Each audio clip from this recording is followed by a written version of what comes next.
And we are live. Hello and welcome to Fermenting Opinions. This is the YouTube live hangout. We're discussing the topics of the day from disparate perspectives.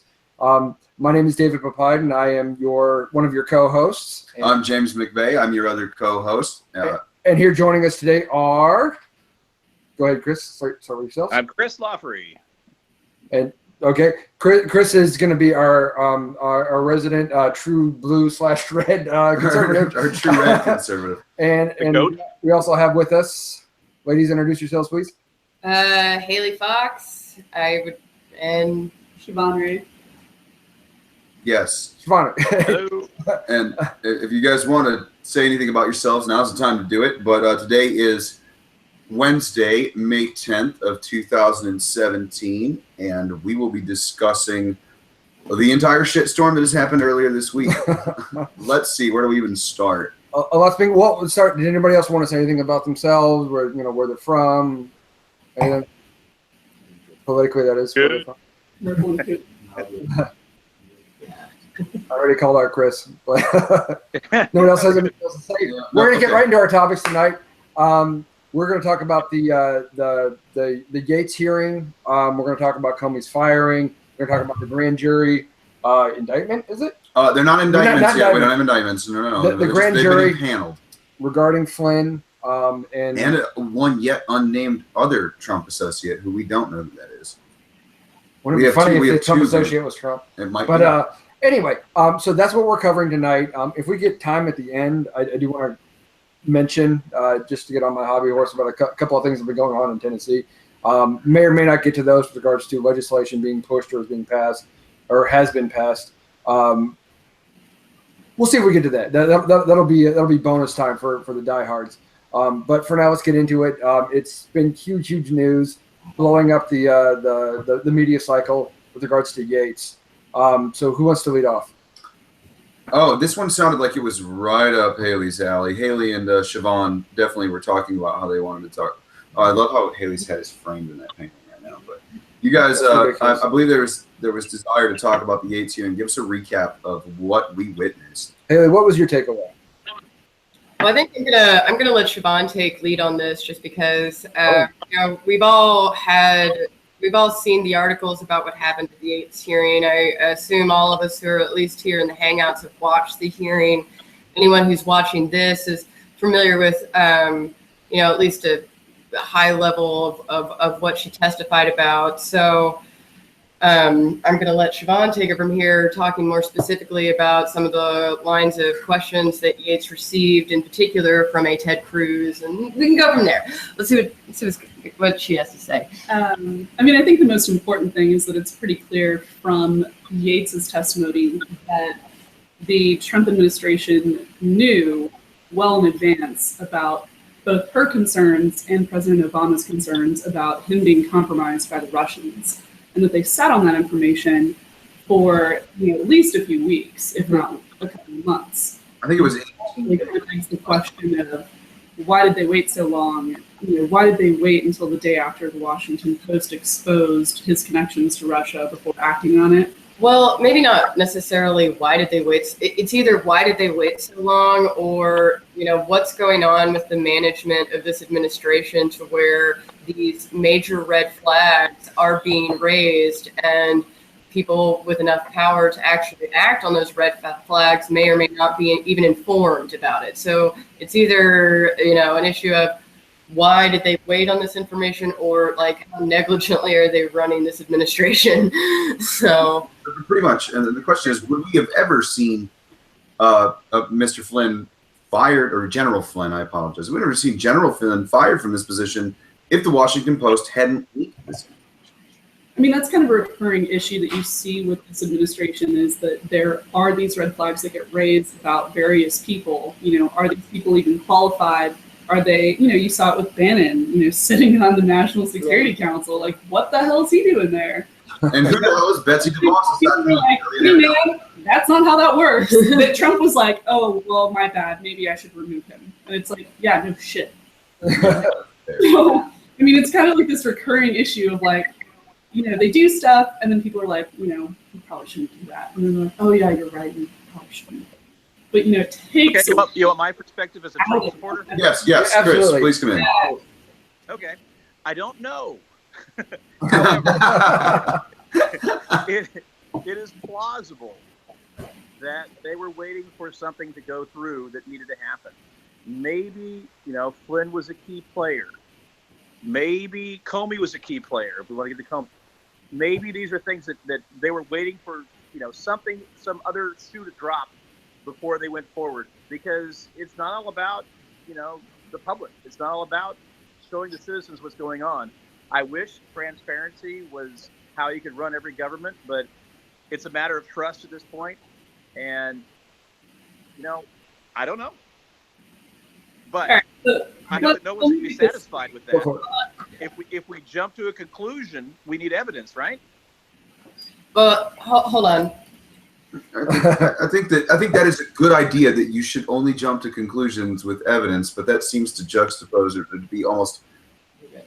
A lot of this is an issue with optics, to be fair. Yeah, it is. That, the timings of the hearings and Comey's firing, and and what do we know versus and what was said to who at what time, how much time elapsed.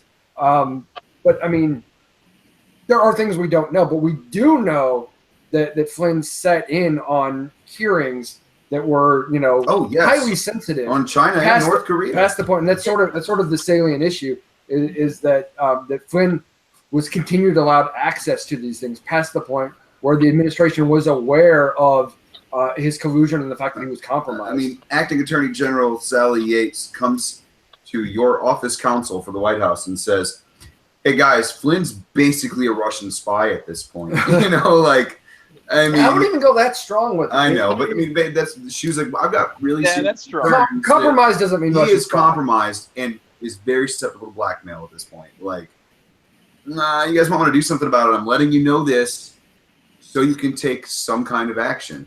And the action they choose to take is, let's just keep him in the position until the Washington Post outs him. Is what it looks like. I mean, that's what I'm seeing. Now, right, conjecture. That's what I see. Yeah, and we, conjecture on both sides. We don't know. We don't. But Siobhan obviously they thought he was important to be in the room. The question is why, and will we ever find out why? I don't know. Do you trust Trump? Grounds of credulity to think that the president had some sort of game plan here and thought that there was some kind of strategic benefit to be had by having someone who is compromised by the Russians sitting in on the most sensitive intelligence communications between the leaders of the country and all branches of the military. That's asinine. Well, we know that Hillary was compromised by the Russians quite a while back. We know what? Hillary was compromised. In all fairness, when was Hillary compromised? We don't know when, but we know it was before the election finished, right? Sure, of course. Okay, so let's say that. What evidence do you have to support that? So we didn't remove her from the election. Hold on. Hillary. Hold on.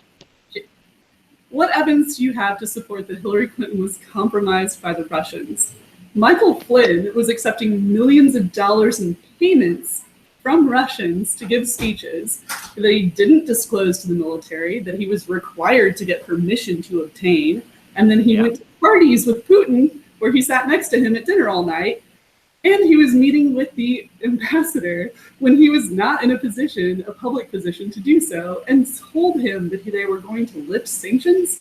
I mean, that's could be a pretty good source. Breaking the law and then lying about it under oath. Yeah. If you have evidence of Hillary Clinton doing that, So what I would like to know. That's what I'm wondering. What did Hillary do? I want to know. I want to know what Hillary did to be compromised. What do we know about Hillary's compromise? We know that Hillary had an unsecured server that was compromised, and that her information was leaked through WikiLeaks repeatedly for months. True. Okay. Now, is it her fault? We do know that. That's very true. I don't hear what he said. But the emails, the emails. No, and I mean, I do agree. Wait, hold on, guys. The point is, That's right. Let's get the facts right, though. If you need her in the room, you keep her in the room. The fact that it's private doesn't matter. I mean, that's no different than a public server. That I don't understand that distinction, and anybody who has any tech background thinks that argument is bullshit. I do. Continue, though. I want to hear what you have to say. The DNC I was do, but if by the Russians. we want to talk about the server, that's a different issue, but we can.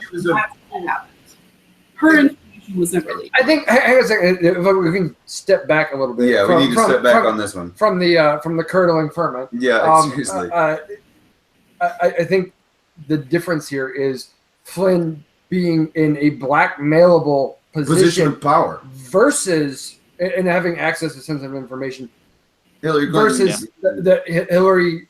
that broad who lost the election. Well, she had the unsecured. Hang on a second. She had the unsecured email. I didn't say broad. You did. There I was did. a It was a potential. joke. I was just being facetious, but I'm just saying I hear you. she hasn't held a position of power since what 2012 was it when she was removed from or was she When she resigned or stepped whatever down, from being yeah, Secretary of State? But anyway, but what I'm saying is that there was a possibility of, her sensitive information being hacked into has not been verified one way or the other. Versus we know the Russians had dirt on Flynn, making Flynn, highly, compromised. Susceptible. Don't know if he actually was. Don't know if he actually did anything. But we know he was. Not only do we know was the potential for him to be compromised, we know that the Trump administration knew about that. And That's about it months, which Exactly.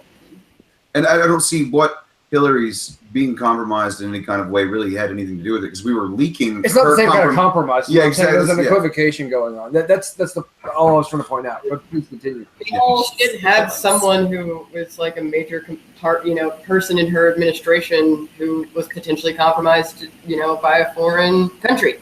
Yes. Or did. And then they leaked all of her emails, and what we got out of that was that They had an unsecure server emails and stuff like that, but no, we didn't have a right-hand man who was, potentially open to being blackmailed.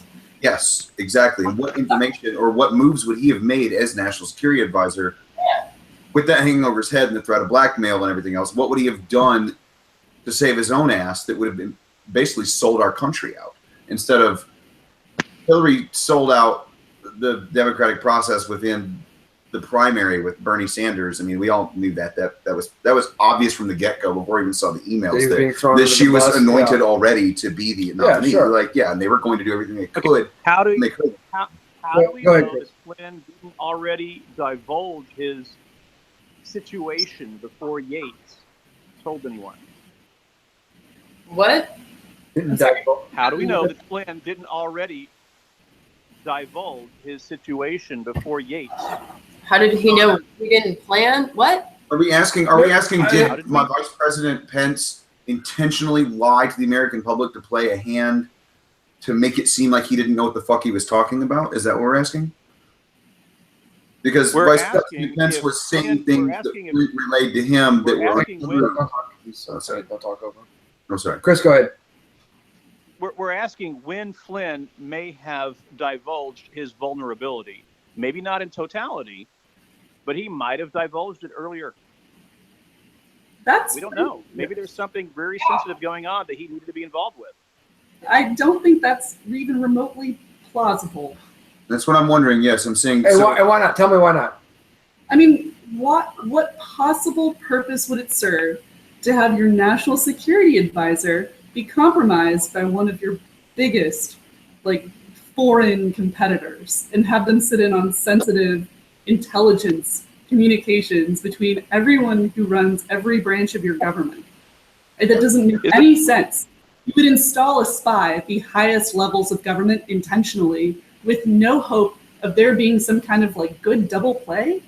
There's no indication he was getting good information from Russia. It's not even a good double agent situation. That's exactly. This is going to say it's double agency.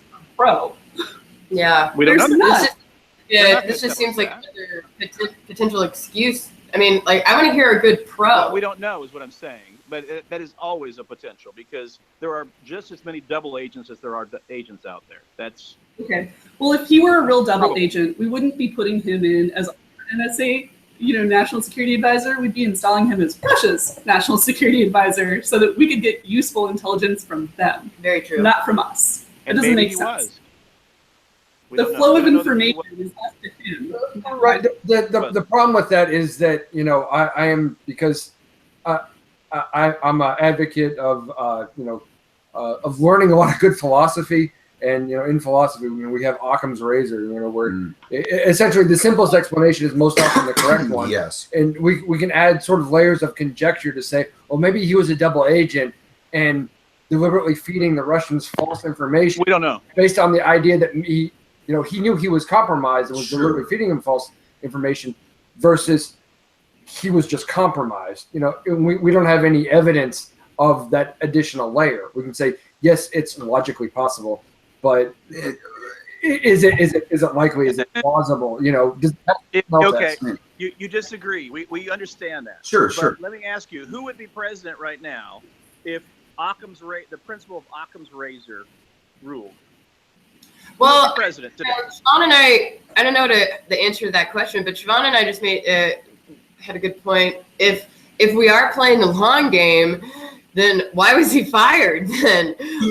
Yes, thank you. Longer than having a double agent. Cover was blown. He wasn't even installed long enough. His cover was. There's a Washington Post leak. He tweets about fake news all the time. I mean, you know, if you're going for the long con, like, you gotta commit to the long con. You know what I'm saying? Like, very true. That's not the long con. That's we fucked up. Maybe we should fix it. Yeah, that's a whoopsie daisy. That's like, can I get a mulligan?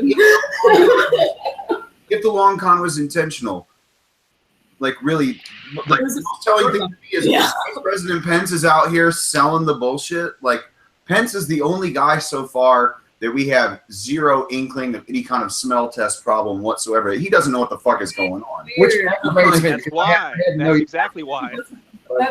No, we're just gonna prop Pence up and be like, "Yo, let that dude let him be wrong. Let him just stand out here and lie to the American public." Oh, don't worry. He still believes in like electroshock therapy for gays. So there's lots of dirt. That's what it comes back to, though, is that Flynn lied to Pence. Yates informed Trump. Trump knew that Flynn lied to Pence, but nothing happened until there was this Washington Post Now leak. let's talk about the next most important thing. And like, the idea that he's a double agent and all let's this, it move just this. doesn't stand up. Let's very move well. this. If we're going to talk about conspiracy theories, I'd like to bring up the point that how long was it before Sally Yates got canned after informing the White House that they had a double agent or single agent or some kind of compromised spy as national security advisor? She was fired. Like, what? It was moments, perhaps. Right? Well, wait. Before we wrap up, I think Siobhan gets to tirade on the Ted Cruz issue with the Sally Yates hearing, right? Please do. Let's Please again do. frame this in the Yates. Oh, sorry. I thought my bad. No, you're fine. Please go. Please. Do you want to do it now? I think actually. Oh, I don't know. Did we tee it up? Or are we talking? Yeah, we are. All right. Well, Ted Cruz is an asshole, which anybody who can follow him can tell you. But yeah, and he got what he deserved.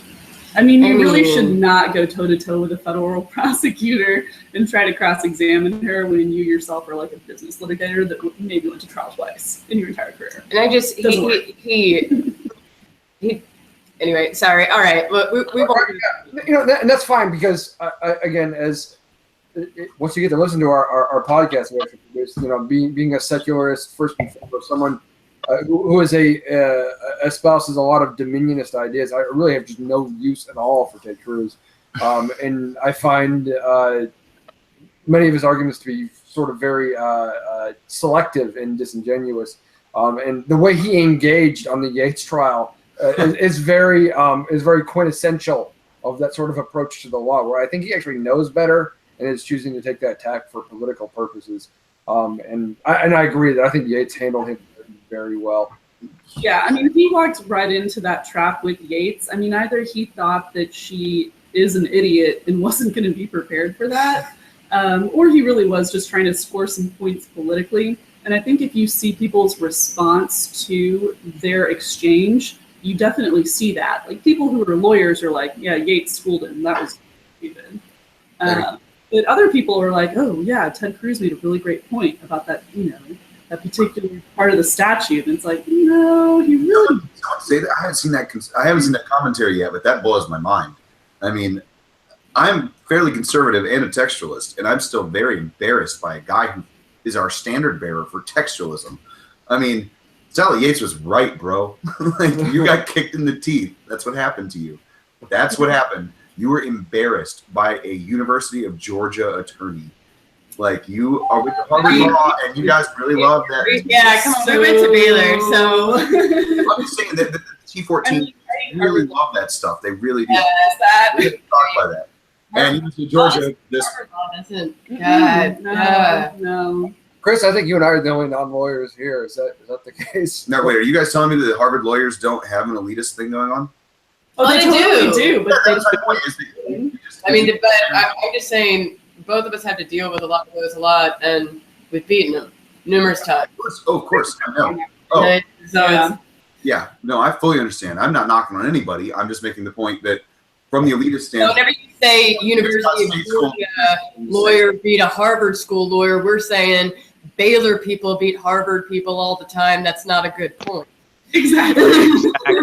I agree with that. Elitism. I offended them. I offended them with the joke. You're so mad. I don't even know if I can show my face. I would be ashamed for you. Right now. Sorry, continue. Chris, go ahead. What were you saying? Yates, Ted Cruz, him being. It is embarrassing that he was leading the line of questioning. And Can we explain the point, maybe? Because I think we're all talking about the point. None of us have sort of, elaborate. I feel, maybe it's something. The same thing with Trump. Like, I don't know if he knows that he sounds like a buffoon to me, or if like this is like the best freaking bluff of an idiot, like convincing me that they're an idiot I've ever seen. Coming back. I mean, that comes back to a larger, and this is a rabbit trail, but it comes back to the larger, is he really playing this, this sort of, this meta game where he's really like Kaiser Sose of, of buffoonery, where, he's acting like, like the crippled, small time guy, and he's really this mastermind, He doesn't care. He doesn't care. Yeah, I think, yeah. I agree. I think he everybody doesn't here care. agrees that's really an issue to me when the president of the United States doesn't give a fuck. It's probably not a fair analogy. Like, I think that about Ted Cruz, but I agree with this. I think he doesn't care. Task-oriented. that's who he's talking to He's isn't. task-oriented. What's the He's task? project management. He thinks about Chris, I can't hear you. and he thinks about milestones. He thinks about achieving it. And then he goes out there and repeats himself 50 times if he has to make sure that the mainstream media only gets that sound bite. And that's all they're going to get from him. And then he moves on to the next point. That's all. Because he's playing mainstream media. He's playing America. And it won an election. I hope it does well for America. We talking about? We hope it does well for America. I hope it does too. I'm Yeah. skeptical, but I do hope. Yeah, and I'm personally past skeptical. I'm full into cynicism. But yeah, he does excellent soundbites. He clearly doesn't care really what people think. But does he? Because I think I think it seems like he really cares. What he's a guy who's deeply concerned with what his. He seems to have very thin orange skin. It's not just that. It's How many times has he shown you the electoral college map to make sure you remember he won? How about the letter that fired Comey, the transition? The thing it specifically mentions out of the only. Oh, I know you warned me 3 times that I wasn't under investigation. Times I'm not under That investigation. hopefully this will You're dispel fucking fired. more that maybe this was a political hatchet job where I was like, get the fuck out, you know too much. I mean, come on. Yeah, but was that just ego, or does he think he's actually changing and rewriting history? I don't know. What do you mean? I don't know either. What do we mean? If he can make it document and it's a historically saved document that's accessed in the future, maybe he thinks he's changed history. I don't know, but I don't think he cares what the public really thinks unless he is engineering what they think. Yeah, no, people. I think he's engineering. I think no. Chris has a good point. There's I credit think to that, he's for his his detractors. I don't think he cares at all what he thinks. We can sit here and bag on Trump all day long. Doesn't matter to him. Well, I mean, John just brought up a good point that. It's a standard litigation tactic. I mean, you just brought that up. Yeah, I mean, I've done this I draft numerous emails to my times. clients all the time. And you know, this letter is sort of a self-serving piece of evidence down the road. You know, it'll come in. Remember when I fired you? Thank you for informing me that I'm not under investigation. It's date stamped. It's important. I mean, It's a confirmation letter. It's a confirmation.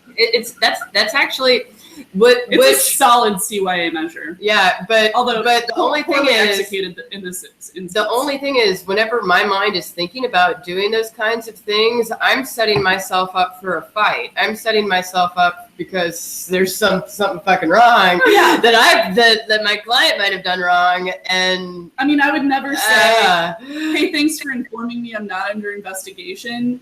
I'm not firing you because of that. I'm firing you because the Democrats think you suck.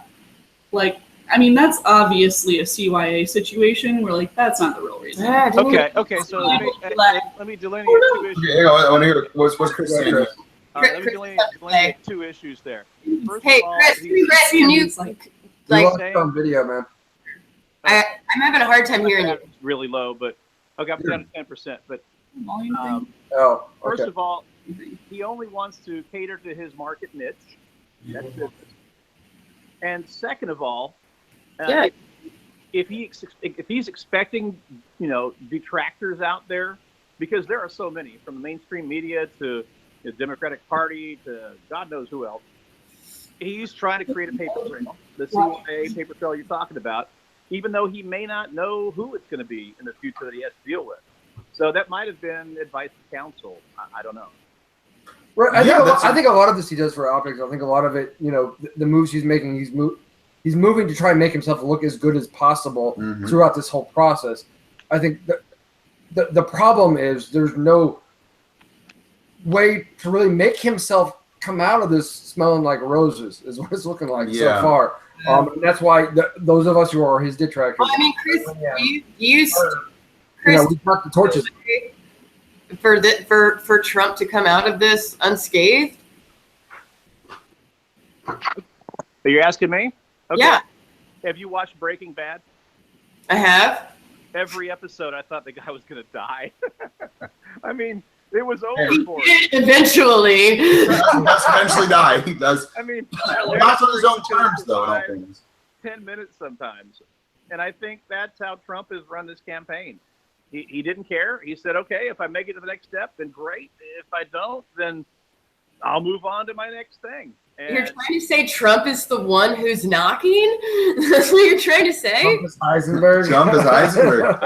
I think so. I think that's his approach. I think he's learning every day. I think he's flip-flop because he's learning and he's saying, oh, I can't just tell you what to do. And he's only in this position because the American healthcare system was just so bad that he had to do this. well, we could talk about how he won for a long time. I think that's a Yeah. I think we can relitigate that to we're all blue in the face. Oh God. Yeah, it's not. I just want to know: can we appeal an election? Is there an annulment option? Is that what you're looking for? Yeah, seriously. I'm pretty sure that ship has sailed. Can we go ahead and have an agreement? Well, we got 4 years. We got 4 years of at least Pence. Yeah. Oh yeah. I'm just about to say that. Take that and swallow it. Yeah, this is definitely. So back to we're all trying to psychoanalyze Trump right now, which is a scary. Well, we're really missing the point. But but with regards to Sorry. that's okay. With regards to the Yates hearing, I think most of us agree that some pretty, on its face, ugly stuff has come out. Some pretty damning stuff has come out. And then, to segue, and then a day later, hours later, really, Comey's James Comey sacked. Right? Well, the day after he asked for additional resources to investigate the Trump administration Russia ties, and about 3 hours and just before. blocked back some. And about 3 hours before he's fired. Hearing. Like, he can't be this much of an idiot. Like, this has to. I don't think it's 3 hours before he's fired, CNN breaks the news that he has grand juries impaneled. Well, and also, one of the things that Siobhan had asked me earlier, just whenever we were talking before this whole talk began, was what would have to be the straw to break the camel's back on, Trump supporters to be like, hey, man, the house is on fire. I mean, and I guess that question's really to Chris. What would it have to be? Or is there anything? That's a better question. I mean, Like, really, way, somebody's going to. No, I think that is the best question. Yeah. You mean you're asking At what what would it take for Trump to throw in the towel? no, what would it take For you to throw in the towel on Trump. to say enough is enough? We need to look into this seriously, and we're not just going to give you. I'm not really trusting this guy anymore. Especially considering the GOP's history with Russians. Like, they're not friends, guys. We're really not. We're not. Besties with Russia, not assuming we're going to be in the middle of another Cold So I'm just War. like, what has to happen factually for people who are, not even just Trump supporters, just hardcore GOPers? Oh, you're asking me what it takes for me to throw in the towel. Yes, Right, exactly. right. Yeah. Well, no, just to. This is the problem with the political ferment. When you say, oh, holy crap, look what's going on right now. Isn't this, how can anybody look at this situation and not go, Trump is a phenomenal screw up. He's getting us into serious problems. This is really bad. The health care, the Comey thing, the Yates thing, we're looking all these problems. And we're saying, guys, here, me, who's personally a little bit more vitriolic about things than others, wants to kind of like rub your nose in it a little bit when I'm being less kind. It's like, it's right here in your face. What do you have to say to that? And we get this Kickback. It's like, actually, no. Well, it could be this other thing. What does it take for you to go, okay, that does smell like the dog peed on the carpet. Like, Yeah. how do we get there? If it's possible. That's really what I'm asking. I mean, because let's be real here. It took a blowjob in the oral. In the oral office. Oh! I'm calling for the name change. Major boys for the Freudian. Someone moved the name. The Oral office. Literally took a blowjob and a cigar and a blue. You took a fucking dress. To get this star appointed to investigate dress to every orifice of Bill Clinton's life. Oh my gosh, I'm so happy right now. But seriously, at some point the Democrats had to be like, yeah, he's a liar. He perjured himself. Like, he slumped on that girl. Just a blowjob, guys. It was just a blowjob. Yeah, perjury's perjury, though. I mean, you're right. Perjury. But let's get on to that. Sessions perjured himself in front of Congress. Yes. And he said he never met with the Russian ambassador. But what I don't want to do is have a dick measuring contest. I really want to ask the question. He didn't talk to the Russian ambassador about sanctions. We got perjury. So do you trust our judicial system? Right there. Well, since like 3 out of 5 of us make up. Oh my God, he's dealing with the fire that is Baylor. We've got to have to trust the judicial system. Okay, so you trust our judicial system. Is that a given? I'm sorry. Repeat. Not necessarily, but this is. Okay, you're laughing. Do you trust our judicial system? I trust it more than I trust our executive and legislative branches. Mm-hmm. I agree. Yeah, I agree. So do you agree that it's not a good idea to give the executive branch too much power?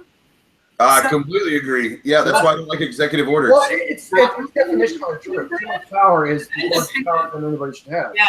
So, that's the whole thing about whether a special prosecutor is technically constitutional is because it is someone in the executive branch, but they're not really subject to the authority of anybody in the executive branch. They can't really. Yeah. They can't really be fired. You saw that with Nixon. Yeah. Yet. That massacre. Oh, Nixon tried.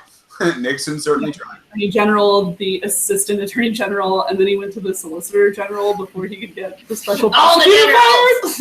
All the generals were gone. Of course, the solicitor general would do it. Fucking prosecute. So, that's because they're a bunch of eggheads who only have to in front of the Supreme Court. So, but I don't know if we Ken answered your Starr was the question. solicitor general, by the Back way. to Chris's point. Let's go back to Chris's point.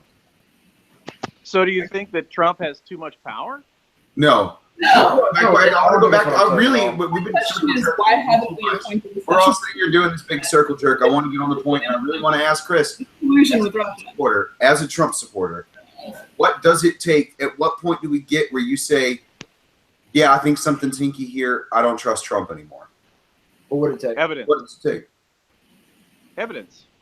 I mean, not even just I Can don't you hear me? trust Trump anymore. Am I muted? Oh, No. what is it? Okay. So this is something that I personally find interesting. This might not be interesting to everyone else in the group, but Chris just said evidence. What would he need to, I don't know if it's necessarily to straw the camel's back, but he said evidence. And so, Chris, do you recognize that Sally Yates's testimony is technically evidence? Yeah. Hello? It's like hearsay. I have to unplug the power cord. Well, no, stop. She's just recounting her own facts, but you don't necessarily, the Sally Yates testimony doesn't meet your personal definition of evidence, right? It's evidence, but it needs to be considered for whether or not it's true. Yeah, it's not always true. It needs to be weighed by a fact finder for credibility. So, and that's a whole process. But you said you needed evidence. I'm talking with you, and I know I have an understanding now. Like Sally Yates is something. It might, but it's not necessarily what Chris defines evidence as, right? Evidence that I believe that a proper judicial system has processed and decided is true. Okay, so then I guess any kind of evidence would, for you personally, would actually take place after proceedings have happened. You're not prepared to make a call anytime soon, is what I'm hearing. You want a conviction before you commit? Just let me figure this out. I need to be convinced. So whenever you say evidence, do you have any kind of examples or just to give me some better understanding of what you personally find to be something that's credible, not necessarily testimony, because I've heard your concerns and I appreciate them. But so what do you mean when you say you want evidence? Okay. So if you have somebody who is so unabashedly open and seemingly transparent in his own way, Trump, who's tweeting his every thought, that to me is a sign of an innocent man. Okay. I think if the Russians have any kind of relationship with him, they're going to roll over on him. They are going to hold him to the fire. So my question was a little bit more specific than that, though. I was, what I'm asking is, we're hearing all of this Russian development. We're hearing all of, Chris Lafferty. Myers building, and you said you needed evidence. And I appreciate you talking, about how you think that if someone's tweeting all the time, that shows someone who's innocent or, just naive on bigger facts. But I asked specifically, what would you need evidence-wise that people, at least at a minimum, people high up in the Trump administration were aware of Russian interference, were talking to the Russians, and were doing borderline acts of treason? If it's borderline, that's not an act of treason. Well, the thing is, this is a casual conversation. I'm trying to give good definitions to you so that you understand the question that I'm asking. And if you don't understand it, feel free. But I mean, you have a general cross-examined. The point that I'm trying to get at. That's what's happening here. You understand these are a bunch of lawyers you're talking to. Yeah, you are being grilled by lawyers. I think Am I being unclear? What would convince me? Yeah. Okay. I don't know yet until I see it, right? Sure. I mean, TNA obviously worked for the blue dress. Yeah. But I think what we have is a businessman who's walked into a job that he didn't expect to be the way it is. And I don't blame him for that. Then, in that case, if I can get one in, can we admit that he can't handle this job? We don't know that yet. No, but just to get back to my question.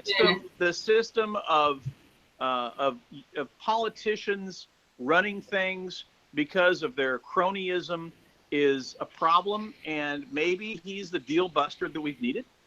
Well, wait, but let's get to my question, though. I asked if you said you don't know of any evidence that would kind of convince you regarding any sort of allegations of a Trump-Russian collusion. Okay, And you want me to make you a list? saying- Because I have not seen the evidence yet. Is there DNA evidence? I mean, there are obviously some things that would be convincing, but I don't need to list them. If it lends itself to DNA evidence. So One thing that I'm thinking of that in the Yates hearing, it was Yates and Clapper, was it? It was, yes. That they both, they offered what is, I guess, considered legally testimonial evidence, that these three agencies sort of got together and came to the decision, first of all, that the Russians did involve themselves in our election process in terms of trying to, affect the public opinion, not tampering with the machine. In what capacity? I mean, any more than a propaganda machine from essentially a propaganda media? machine to smear Hillary and all these things. That they were involved in this, and they were sort of, unambiguous Isn't that what the about mainstream media was doing on Hillary's behalf? I'm sorry, you have to repeat. Isn't that what the mainstream media was doing on Hillary's behalf? It's irrelevant whether or not the mainstream media was saying anything about it. This is what the intelligence community was saying. These are the people You're saying that if Russia, dark, you're ugly saying that things Russia we don't was want to think about. You have every intelligence committee who has. Well, but that gets back to the base point. You don't know what would be evidence to you to convince you. You don't actually have a baseline definition for what would be considered evidence. So whenever you ask for evidence, you're asking for something that you don't even know what it is. And so, it kind of seems as if you don't actually have an understanding of maybe what would be something that could convince you, you actually don't have something that would convince you. You are, it's a moving target that no one can hit. Yeah. Yes, I was gonna use the example of that insurance commercial with the fisherman guy and the dollar. Oh, you almost had it. Let me just raise it up a little bit more. Yeah, almost had it. Almost had it. So that's why it's frustrating to a certain degree to engage with people from all sides of the spectrum, because it does feel as if there's this one sect that, or not one, multiple. I know I'm guilty of it too, but have what has to happen there? If it's a moving, I'm never going to be able to hit this moving target of evidence to convince you of something. I just wish maybe people were just more open-minded to varying degrees of definitions of evidence or something. What is the legal definition of evidence? Testimonial evidence given under oath, documentary evidence admissible in a court of law. Evidence is admissible stuff that proves your case. It tends to prove a point. Yeah. It tends to prove a fact that's important in your That's case. discoverability. Well, admissibility is it relevant? Yeah. Does it tend to prove? Yeah. Is it more relevant than it is prejudicial as well? That's the other one. I mean, And the philosopher, I'm trying to keep it simple. in me, that it's a piece of information that's exclusively concordant with one conclusion over others, right? A piece of information that tends to prove your case. Yeah, exactly. Right. Yeah. Written law. Yeah. And, and no single line of evidence is going to say, well, this is definitely true. This is all we need to make that conclusion. You have really two types: direct evidence and circumstantial. You have direct evidence that speaks directly to the issue, or circumstantial evidence that tends to prove. And where does testimonial evidence fall in? Generally speaking, Direct. Yeah, that's direct evidence. yes, As direct evidence. it Okay, is. this is somebody reporting That Michael Flynn. what they know to be true. Well, the weird part about testimonial evidence is it can be circumstantial as well, but it's Depending on the generally direct evidence. But what she said was direct evidence. Yeah. It's Exactly what it was. Everything Sally Yates testified to is her knowledge of events. She was asked questions about it as direct evidence. There's no other way to term it. That's what it is. That's her testimony. They ask questions about what does it mean. Right? And we're getting Sorry. She and I were dick measuring. What's going on? were we fighting over who had the better definition of evidence? Is that what? Yeah, we were. I'll Sorry. concede. Sorry, I was trying to help along. No. Let me put the best definition. We're trying to sort of get a multitude of ideas. Did you get an award? Because I did. I didn't get the book. I got the book. Yeah, but I don't know Siobhan, but I know Haley, and Haley's an asshole, so I vote for Siobhan. Clearly, I love this. Matthias laughed when you said that. Matthias laughed. My ninja. Good on you, Matthias. Yes, Okay, indeed. so coming back to the Yates testimony. Someone's got to try to keep this together. Yeah, we really do. I mean, this is getting terrible. But. You know, damning things were said. You know, the optics are bad. The timing is super duper bad in terms of at what point in the timeline was the administration aware of what happened, the 18 days of Flynn having access to information he really had no business being around. The barely 36 hours that Sally Yates continued to occupy her office after she got done talking about this stuff with the White House. And whether or not that's directly, the optics are bad. Whether or not that's a direct result, it's conjecture. Yeah. To be fair, it's conjecture. It is. Smoke. I think we can all agree with that. I mean, there's a lot of circumstantial evidence. I don't know if we can all agree. Chris, can you agree? My battery died. Sorry, I'm trying to. Well, we're glad you're back. We got David Yeah, back. sorry. That's okay. You're actually louder I was saved by the bell.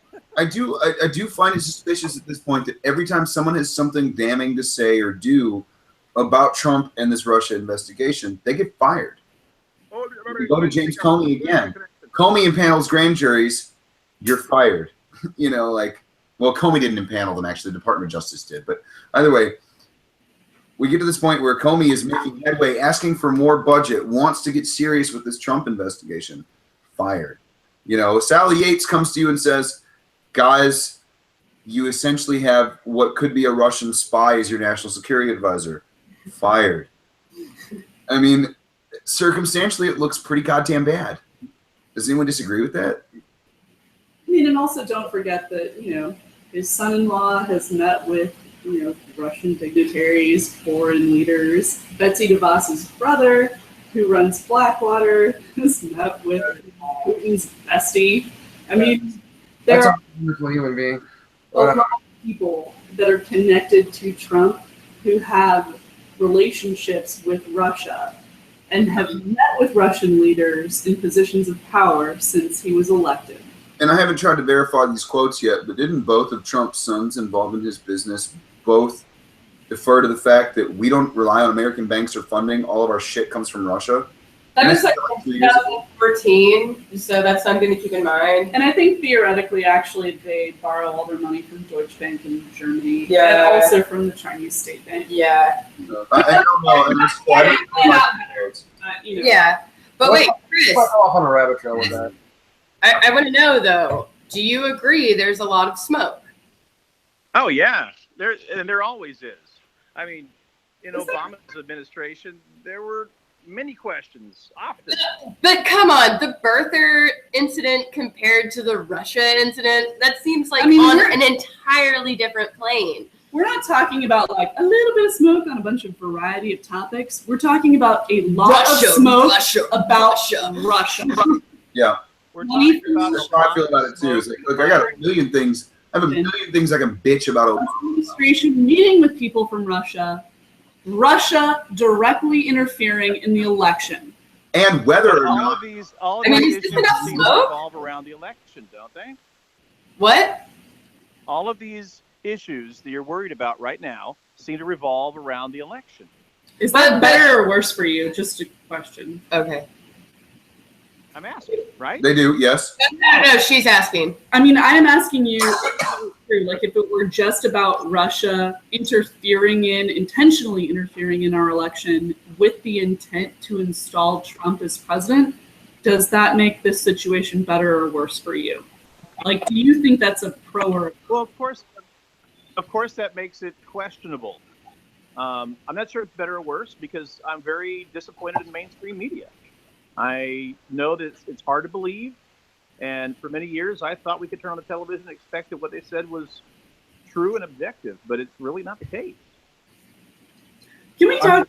Lost. Actually, like, I'm curious about that. Like, so I struggle with this. Personally. So when you say you can't trust the mainstream media to say things like tell it like it is, what do you mean? Like, I'm genuinely curious. I've been curious about that question for a long time too, and I'm glad you asked. I mean, that's my dad and I. What is not objective about what they're reporting? I don't get it. So, like, In one sense, before everyone, any kind of news source, any kind of punditry certainly is going to report things from a perspective. Sure. But I think there's a false equivalency being drawn between what is popularized as more liberal in terms of what those biases that are inherent may be, versus biased also means things that are factually false. Well, but let's see what Chris has to say about the question though, because do you need to ask it again? I mean, I No, can't. go ahead. Okay. So Okay.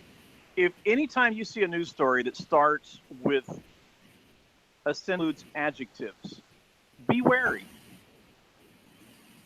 I have the power cord. Can you hear me okay? Yeah. But I'm confused as to why Yeah. that is something I should be concerned. Do you mean the lead, or are you talking about like the actual report? I'm Like, talking about if the reporter feels the need to use adjectives, ask yourself why.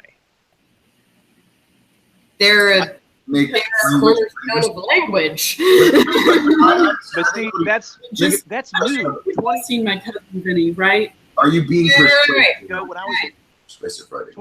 20, that's new. 20, 30 years ago, when I was in college, I mean, we were taught Newsweek was biased one way, Time was biased another way. Look at the adjectives that they used. Look at the AP Newswire. Look at Reuters. You will not see adjectives. They will state facts. Today, you see adjectives throughout.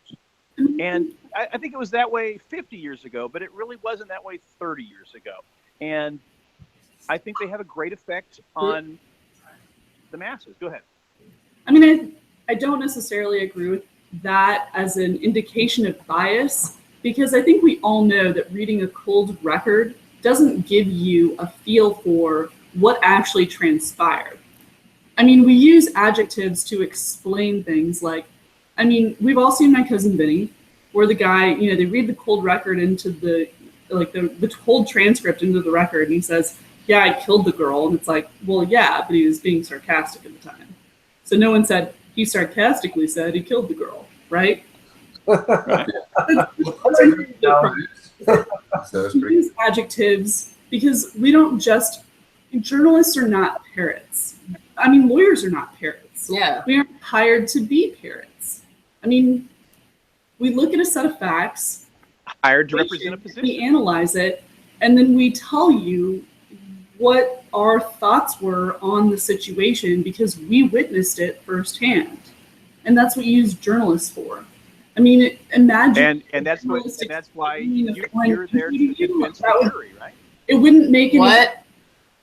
What do you So say? you want to convince the jury. If it's a jury trial, That's not you it. wanna That's convince not it. I want to No. express myself. I want to. You don't get the full picture if you just have sort of a cold transcript. cold paper. I mean, because you're conveying this information to people who weren't there firsthand, so they didn't see what happened or hear it. Well, but whatever. I think we're getting a little tied up on a transcript. Of course, whenever you have a conversation, you're going to be able to hear what someone is saying, how someone is delivering something. You get the nuance in that medium of delivery of information. Whenever you are limited to communicating as our journalists via the written word, they need adjectives because you're not talking face to face with the person telling you the story. What they need to do is give you a full-bodied view on how, this particular person is analyzing these facts while presenting to you the base facts. but that is to sell papers, right? In a lot of ways, but I think that this blanket statement of be wary of adjectives. Yeah. Adjectives. And Walter Cronkite didn't use adjectives. I think we need to get back to the real question, though. Why do you think that you just trust the mainstream media? It's not because there's adjectives in headlines. Okay, when you have Anderson Cooper rolling his eyes, does that send you a signal? Yeah, the signal is this is the biggest bunch of bullshit on the planet. They can't even take his job seriously. What I said was fucking bullshit. I mean, the thing is, we're all humans. It's how we communicate. What's your real criticism? I mean, the bias. There's a the bias. If you want to, what's the real criticism? We're falling off the rails. We are falling off the rails. I think the issue is to boil it down is it seems, Chris, that you're suggesting that bias or the appearance of it stands in for you as saying something is factually inaccurate, and being a part of wanting to make facts matter again. Yes, and I say that a lot. Make facts matter. What are the real facts? And you're saying, oh, well, this guy rolled his eyes or this guy's used adjectives.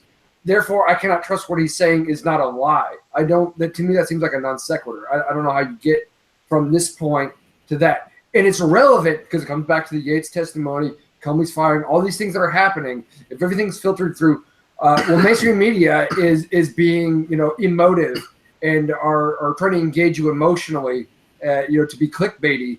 Therefore, we should disregard what's happening as a fact.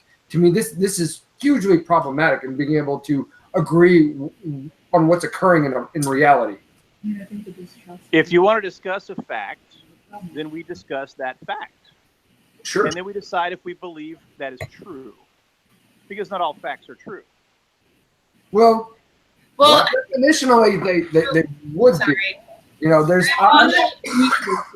but all facts are true. That's like anyway. Yeah. You can say the sky is green. Not all claims that's are a fact, but it's not true. Yeah. A fact is verifiable. If I say the moon is made of cheese, that's not true. That's a lie. Well, but right. Before we even get into that, Siobhan made a good fact. Like, I recognize that there's a distrust of the media right now. The purpose of this conversation is to wonder why, you know, and I'm really trying to understand it. And I mean, I'm sorry if it's uncomfortable, if you don't want to be that candid with me. No. We've been saturated in media that has been so liberally biased for years now because it sells papers, so to speak. I know it's not a literal paper anymore. So I just want to make sure I'm following along. So part of the distrust of the media is a long-standing tradition of leaning left? For the last probably 5 years, I'm guessing. Okay. Go on. It's been much longer than that. It probably has. Go on, Chris. Maybe much longer, but I'm just saying at least the last 5 years that it's been a problem. And okay, so do you want to address that?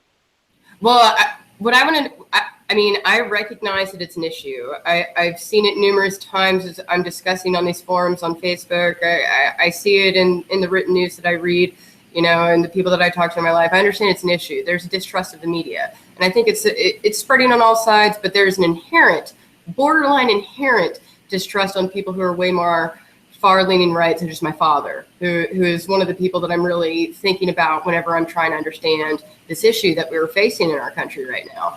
And so what I want to know is just in this forum, if we can just maybe start breaking it down.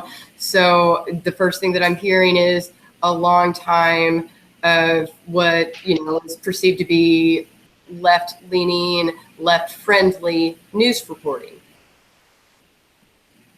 Is that fair? We guessed at least 5 years. Okay, and I just wanted to know, what else? That is probably equivalent to any Russian interference. You think so? What do you mean by that? If the Russians interfered by putting out fake news that was then propagated through memes or other sources, then how is that any worse than a left-leaning media? So, left-leaning, though, doesn't insinuate that they lie, right? You can agree. Please don't kill yourself. Okay. If you insinuate something and you convince the audience, it's as good as a lie. Well, but do you at least accept that they can't tell you a false, like a lie, a false truth, that the moon is made out of cheese or something like that? The media can't report something like that, right? You would agree that that's a standard that American media reporting is held to, right? Yes, but I also agree that the mainstream media has a tremendous impact on the masses. Sure. And they believe the opinion I of appreciate that, the and newscast. you know, but you're talking about someone maybe like shining a certain light on, you know, the moon not being made out of cheese. But we all know Global warming. like with the reason why there is this trending term fake news is because lies, flat out verifiable, not true lies were just promulgated throughout the entire election. And, you know, so, okay, let's get back to the main question though. Why do you distrust the media? You were trying to segue into people being able to push maybe their own opinion on a fact to comparing it to what the Russians did with this election, but that's not a fair comparison. Let's be real. Why? Because they lied. They promulgated fake news that had verifiable lie facts that the moon was made out of. She's comparing, You know, Jesus wasn't a zombie. I'm joking. But Lich is the proper term. He was a lich. Technically. He rose from the dead, guys. But anyway. So he was okay, if it used you magic. convince somebody that the moon is made of cheese, or that there's global warming based on 0.7 degrees of temperature measured at random points, or even the same points without taking into account the wind and all the points over the ocean, and you try to, you know, extend that over Chris, we got it. 22,000 years, then We're not even you gonna are get into pushing an global agenda. warming. All right, hold on, Because Chris. what you're talking about is like, you know, weather and not climate change. So we're just not even going to touch that. The thing is, That's ridiculous. what's frustrating me right now is that I I'm don't blame you, creating real because criticism. it can't be substantiated.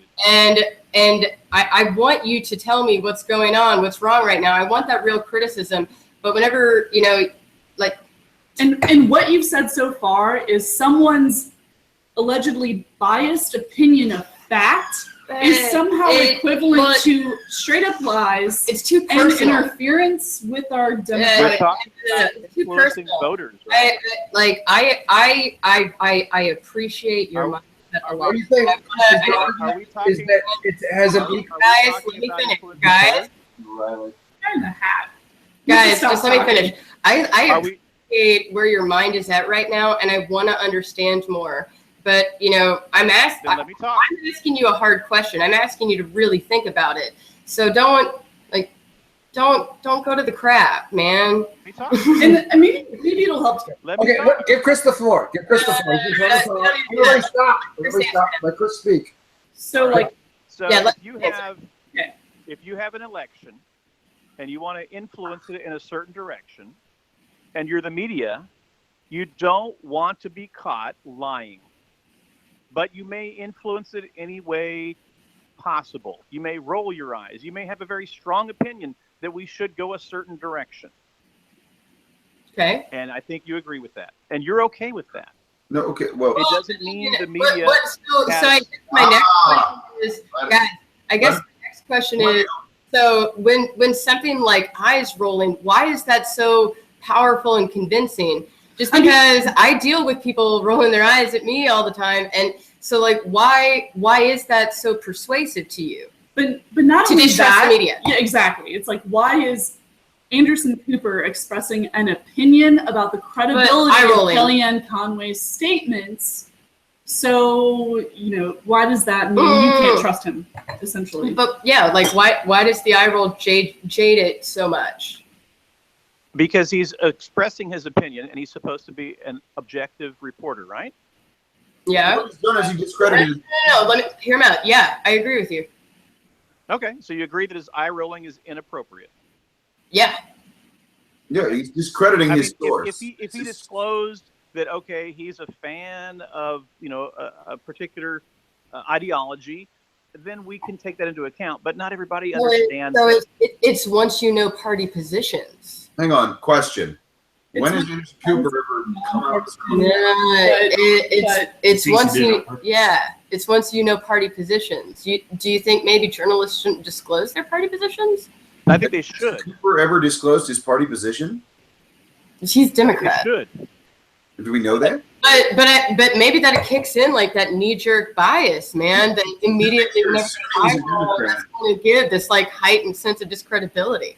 I don't think we're going to solve this problem. I just like talking it through. There's obvious distrust in the media right now, and I hear you and I understand it, but I don't understand it.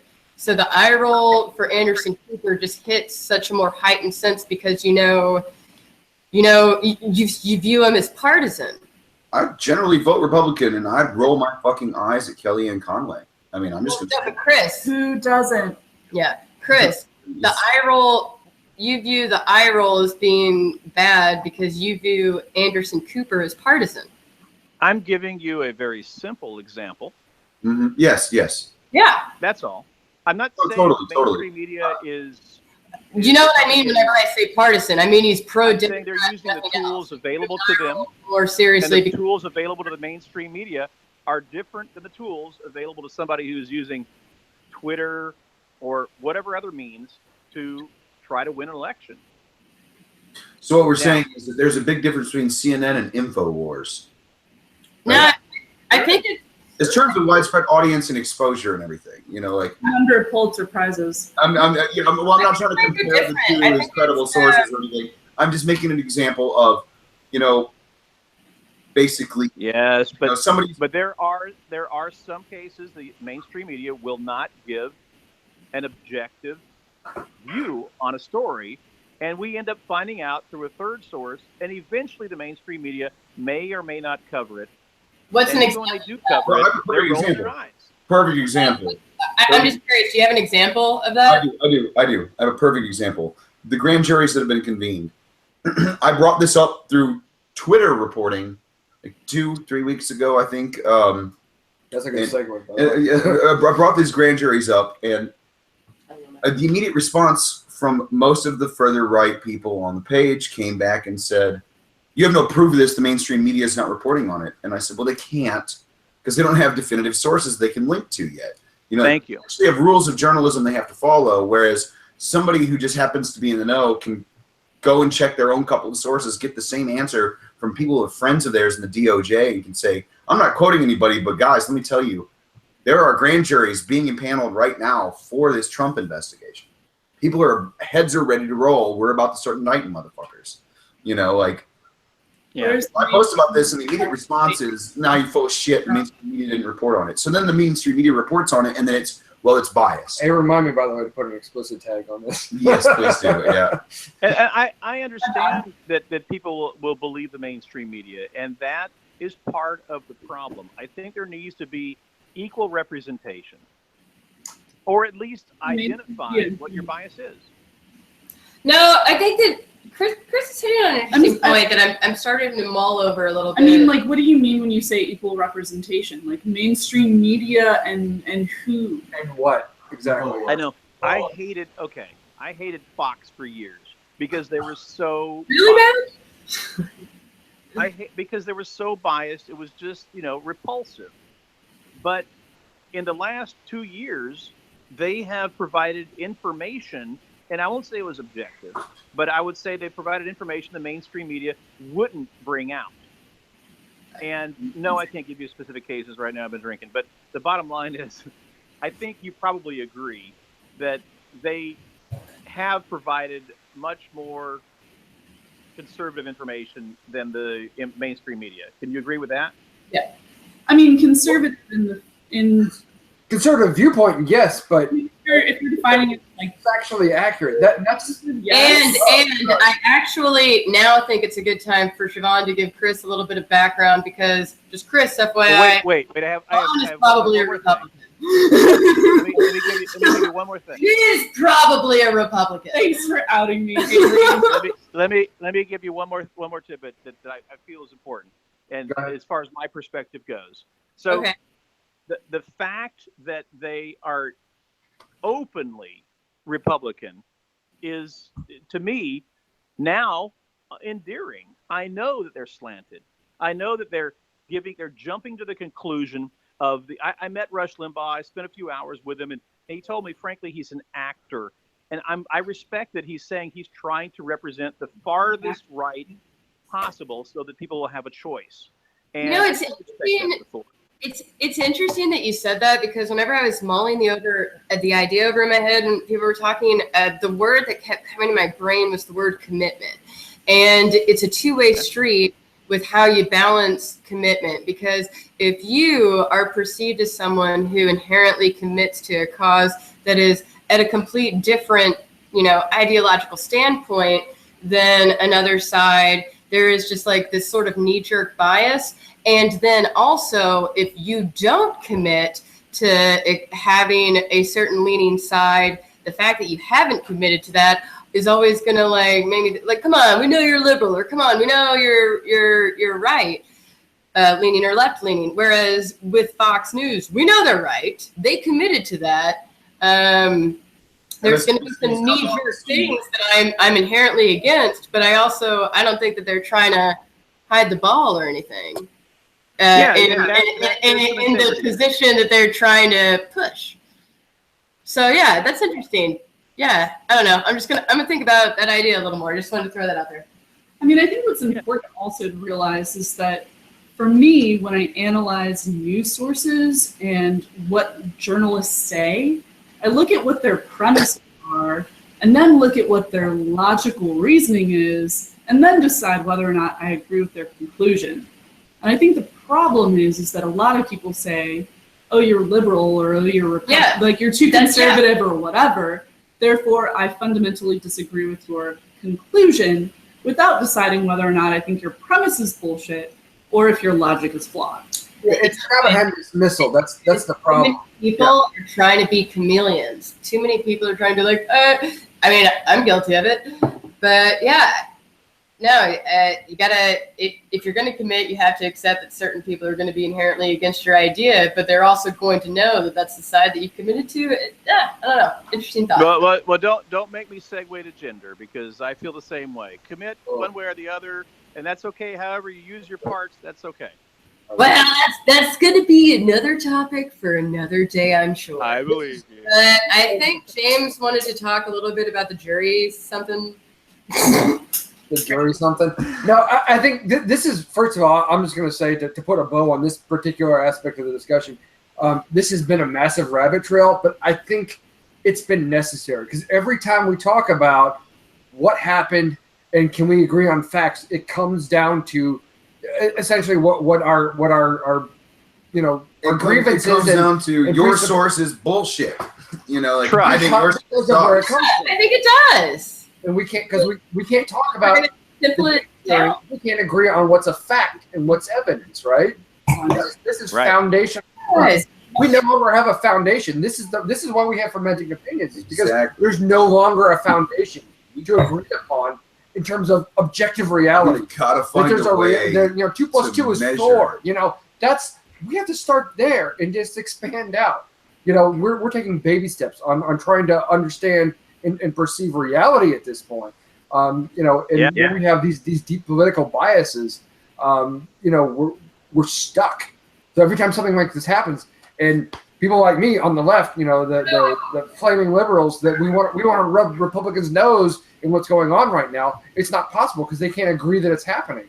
I'm trying to press this issue, but now that I'm thinking about it kind of in the vein of the whole commitment idea that I still need to think on a little longer. Chris, do you think that you do you think you could come up with an example of evidence right now? Do you think that you even have a definition of evidence for Trump right now? I mean, also I think it's important to say that they're not technically investigating Trump. They're not. But they are investigating everyone around him. They're investigating what the Russians did. So let's get rid of that. So That's what I'm trying to say. But you want evidence that he's innocent, right? No. Nice try, Christopher. Nice try, but no, that's not what we said. I mean, no, but by all means, give it. Just because, you know, I'm just trying to think about this media thing. So, There's a question. Hang on. Example that might be helpful. There's a question that always comes to my mind because not only do I debate, you know, about politics, I engage in philosophy and theology. I'm an atheist. I argue with Christians all the time, etc. I always come back to what would it take to change your mind? That sounds like essentially the same question that you're asking here. What would it take to convince you that the conclusions drawn are inaccurate? I mean, I'm thinking about it from the fact that, like, evidence, right? You know, once you have a certain understanding or appreciation for this world, there is a certain amount of media that is negated from that even process. And so now it's more so like a curious inquiry, because there's a lot of stuff that I rely on from the media to sort of get my facts, get my news. And so now I'm just curious. Like, do you know? That's the sad thing right now. I don't think we have sources we can truly rely on unless we want to rely on them being biased. I was very surprised today to hear NPR have a British reporter come right out and say that Comey had just requested a greater budget, much larger, substantially larger budget for the investigation of the Hillary email, yada, yada, yada. And I was like, whoa. That's not what NPR's been saying all day. I think Comey actually had asked for a larger budget for the Russia-Trump investigation. I think what Chris, I finally just got it because I saw him say this on our site earlier, and I finally just understood. It was a slip of the tongue, I think, on this reporter's point of the Russia investigation almost always involves Clinton's emails. I mean, that was the whole, I guess, nexus of what Russia was getting involved with in this investigation in the first place, was hacking the DNC servers and stealing those emails and then putting them out there to WikiLeaks. Right? Kind of considered, I guess this British reporter kind of considered it all to be tied together as the same thing. I mean, to be perfectly honest with you, either it was a slip of the tongue or he misheard. Just in that, I mean, but actually, what we know is that he's trying to investigate the Russians. Yes, the Russians. So yeah, I mean, I don't know why this keeps getting brought up. Yeah, which is actually kind of important when you consider the fact that the FBI investigation into the Trump-Russia connections is really the only one that has any juice, because the House is led by Nunes, who had to recuse. Yeah, well, it's certainly the only one that's got juice. The Senate has complained about the fact that they have two people that can carry their water for them. I mean, literally, the FBI is the only team investigating this issue. And for Comey to be the one who says, "Hey, I need more money, I need more manpower," and then to get sacked 2 days later, I mean, that's a really big deal. And Chris, all those base facts that we know, not reported from a media source. So what is the piece of evidence that you need? I mean, that's, yeah, I was going to say, that's all. But what evidence do you have? You're talking about circumstantial evidence at this point, right? It is all circumstantial, but God damn it, dude, enough circumstantial evidence is more than enough to prove that something happened. We can say those facts non-expound as fuck if you like. No adjectives at all. None. I didn't use a single adjective. No, I don't. No, I didn't. You might use 0 adjectives. None. When people run to insults, then I would. Like seriously, an insult. That was just kind of that wasn't. My point is wrong ribbing. It's not an insult. What are you doing? Getting your panties in a bunch. That was a low blow insult.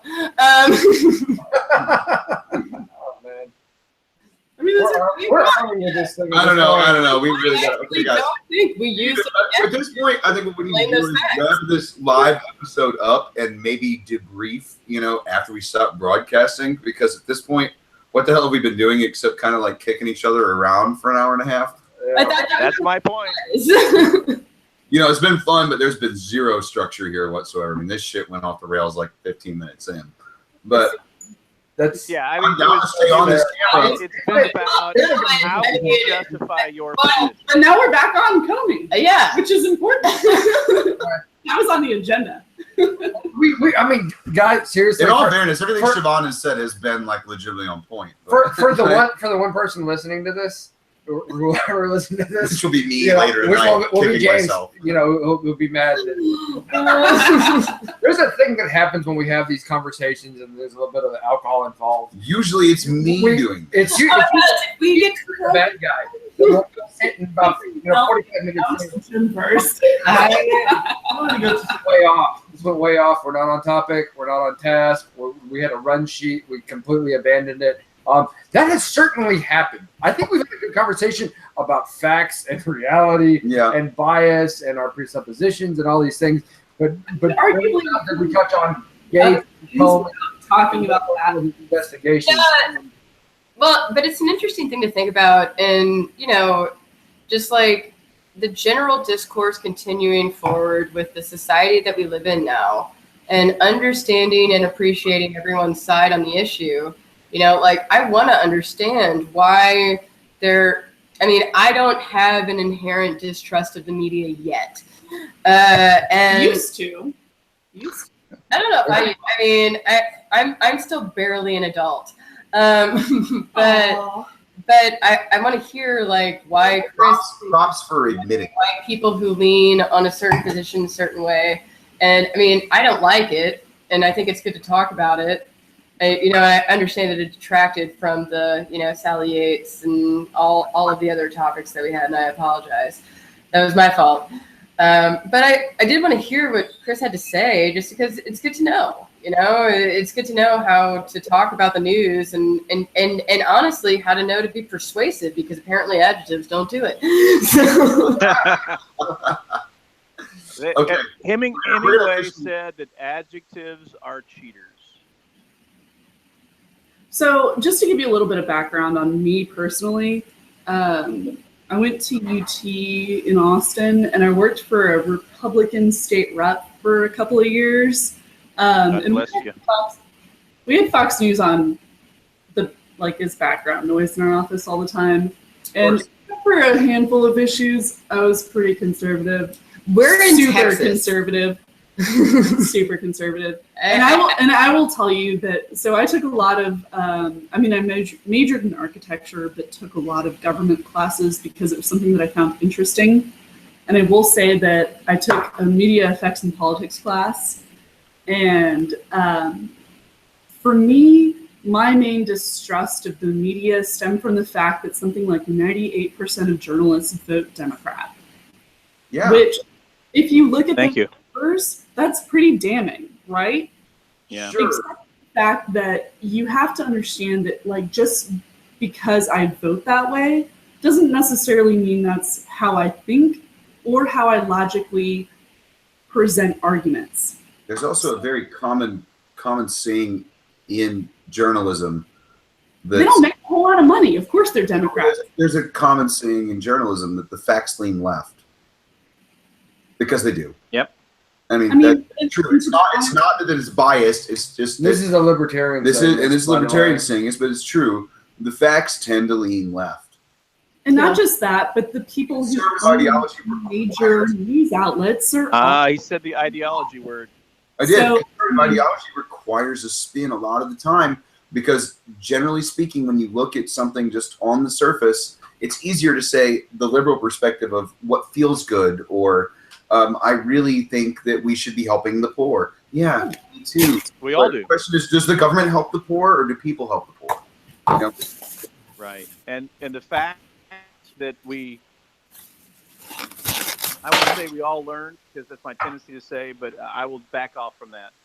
The fact is that over time, I have decided that I cannot trust a government to try to represent my ideology.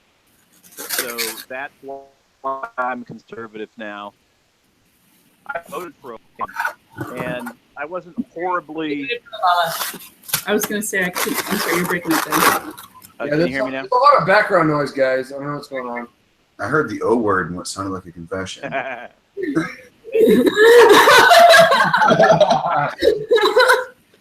But that's going to be. But he let me down. I've definitely voted for McCain. So. Whoa. You voted for McCain? I would- love John would have. McCain, but yeah, except for that whole Sarah Palin baggage thing. I was like, I like you. Now I I'm mean, not really sure I don't do. you miss the days that McCain was the like conservative, Or Mitt crazy? fucking Romney? Yes, I do. The biggest complaint is the guy doesn't drink booze. You're like, fucking weirdo. What a fucking weirdo. Yeah, I don't trust somebody who's sober. Like, I really don't. I mean, he We're did- like, you're on the If sobriety you train. guys I want, don't trust you. You can't if you handle guys this want, we can wrap this and have like an Yeah, after we show need to where do we that. just Like, vamp and probably Yeah. make a little more sense. Also, shit. Yeah, we need to do that like Sorry, right now. Klein. Where that really needs to happen, like right. Oh, we don't really care when you're recording. Don't worry about it. All right. Well, in terms of relevancy, I think It's as far as we're gonna, as we've gone or will go on the discussion of Yates and Comey. this has been tonight. the Fermenting Opinions train wreck episode. I'm James McVeigh. I'm David Devine. And I'm Chris. the guy- Oh, guys- Chris, really good. You're I all just here? said- Chris This beat right us here. last. She's over here stuffing her face. Like, I thought the episode went really good. Matthias has been watching this entire show, and he's Because like, it was a shit show and it's hard to look away from it. Oh my goodness. But no, it was really fun. Guys, All it's been interesting. Yeah, it It really has. has. I want to continue this conversation But because when we talk about issues, there's underlying stuff every time, and that's why we're having disagreements. totally. We did address those on some level I think a tonight. fundamental disagreement as to what the truth is yeah, and what is persuasive evidence. I mean, yeah. so to give you some background, We now, don't really get like Asian. Wait, are we still being recorded? Yes, Yeah, we're we're still on. trying to. We're trying to wrap up. Well, hey, let's sign off. I want to talk about some future topics because I think that the distrust in the mainstream media is something that's interesting, and I think that we need to dive. Just on the, we really could. We did already. It's basically what happened tonight. Okay, all right, that is it for us. We're signing off. Please, subscribe to our YouTube channel. Check out our website, fermentingopinions.com. Our I Facebook swear the page. structure will Our get Facebook better. 5 stars, please. We're having fun. We are. This really is. But if we're doing anything useful or not, please let us know. Please let us know what we can do better. We appreciate all feedback. Thank you. Good evening and good night. You've all been a lovely audience.